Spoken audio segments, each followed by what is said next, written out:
WhatsApp guys, welcome to my blog video. আজকে আমরা চট্টগ্রাম বন্দরটি ঘুরে দেখব। তো চলুন যাত্রা শুরু করা যাক এবং যেতে যেতে চট্টগ্রাম বন্দরের ইতিহাস সম্পর্কে আমরা একটু জেনে আসি। চট্টগ্রাম বন্দরে মূলত আমদানি নির্ভর কন্টেনারবাহী পণ্যাদি সরাসরি বন্দর এবং বহির্নোঙরে খালাস করা হয়। এটি সিঙ্গাপুর, হংকং, মালয়েশিয়া, পেনাং সহ এশীয় প্রশান্ত মহাসাগরীয় সামুদ্রিক বন্দর সমূহের মধ্যে অন্যতম কর্মব্যস্ত আন্তর্জাতিক সমুদ্র বন্দর। বন্দরটি বাংলাদেশের রপ্তানি আমদানি বাণিজ্যর ৭০% বেশি পরিচালনা করে এবং ভারত, নেপাল, ভুটান ট্রান্সশিপমেন্টের জন্য ব্যবহার করে। লয়েডের মতে চট্টগ্রাম বন্দর ২০১৯ সালে বিশ্বের ৫৮তম ব্যস্ততম কন্টেনার বন্দর হিসাবে স্থান পেয়েছে। প্রাচীন রোমান অ্যাকাউন্টগুলির সাথে বন্দরটির একটি নথিভুক্ত ইতিহাস রয়েছে। আর হ্যাঁ, অনেকেই বলতে পারেন চট্টগ্রাম বন্দরের মালিককে।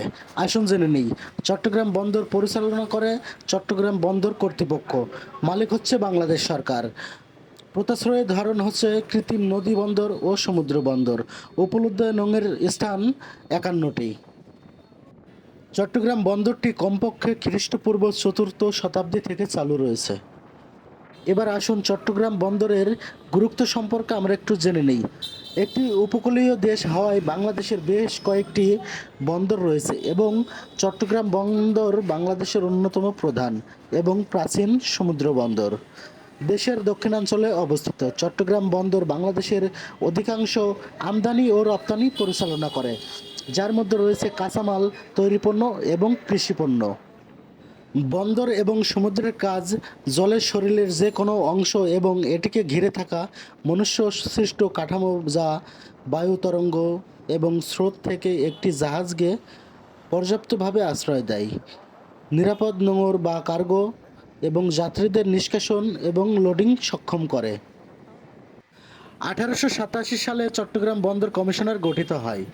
১৮৮৮ সালে চট্টগ্রাম বন্দরে দুটি মুরিং জেটি নির্মিত হয় ও ২৫শে এপ্রিল চট্টগ্রাম বন্দর কমিশনার কার্যকর শুরু করা হয়।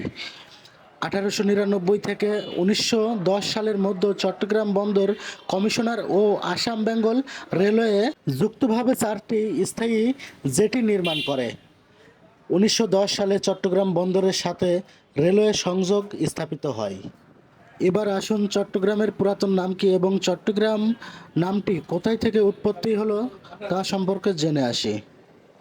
বন্দর শহরটি ইতিহাসে বিভিন্ন নামে পরিচিত, যার মধ্যে রয়েছে চটিগাঁও, চাটিগ্রাম, চট্টগ্রাম, ইসলামাবাদ, চট্টলা, চৈত্যভূমি এবং পোর্টো গ্রান্ডে দে বেঙ্গলা।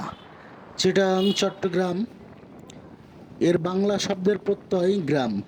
গ্রাম প্রমিত বাংলায়, যার অর্থ গ্রাম, সে থেকে নাম হয়ে যায় চট্টগ্রাম। এবার জানবো চট্টগ্রাম কেন বিখ্যাত। চট্টগ্রাম অঞ্চল শুধু বাংলাদেশ ও উপমহাদেশের শিল্প, সাহিত্য, সংস্কৃতি ঐতিহ্যের জন্য বিখ্যাত নয়, এই অঞ্চলটি রাজনৈতিক অঙ্গনে সুপরিচিত। চট্টগ্রাম বন্দরটি বাণিজ্য সহজীকরণে ভূমিকা ছাড়াও চট্টগ্রাম বন্দর দেশের অবকাঠামোতে ভূমিকার মাধ্যমে শিল্পের বৃদ্ধিতে সহায়তা করে। চট্টগ্রাম বন্দরের আশেপাশের এলাকায় শিল্পের ব্যাপক উন্নয়ন হয়েছে। এসব শিল্প মূলত আমদানি রপ্তানি ব্যবসায় নিয়োজিত, তাই পরিবহন খরচ কমাতে বন্দরের কাছে এসব কারখানা গড়ে তোলা হয়, যা বিনিময়ে শিল্পের বৃদ্ধিকে সমর্থন করে। চট্টগ্রাম বন্দর বাংলাদেশের অর্থনীতির একটি গুরুত্বপূর্ণ উপাদান। এতক্ষণ ধৈর্য ধরে ভিডিওটি যারা দেখলেন, অবশ্যই আপনার মতামত জানিয়ে যাবেন। ধন্যবাদ, আশা করি সাথেই থাকবেন।